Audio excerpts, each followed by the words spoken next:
Malayo pa, pero malayo na. Hanggang saan kaya ako dadalhin ng pangarap ko? Yan yung tanong na palaging tumatakbo sa isip ko. Na marahil, ganun din sa isip mo. Kasi kung titignan mo, kakaiba talaga yung ginagalawan nating mundo. Parang minsan, nagtitripan na lang tayo. Paikot-ikot na lang yung sitwasyon na paulit-ulit kang natatalo.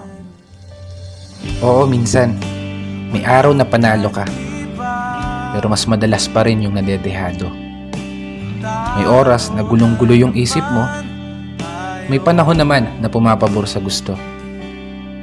Ganito siguro talaga yung ibig sabihin ng buhay. Hindi perpekto ang tempo, at lahat nakaayon lamang sa tiyempo. Pero kahit ganon, dapat magpasalamat pa rin tayo.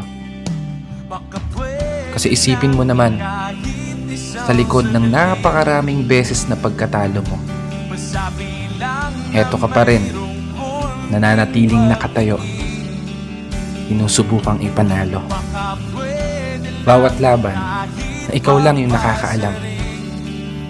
Mga pagsubok na araw-araw mong pinipilit lampasan, na sa bawat pagpihit ng kamay ng orasan, taglay mo ang lakas ng loob na hindi matutumbasan. Malayong malayo ka na dun sa dating ikaw na nag-uumpisa pa lang.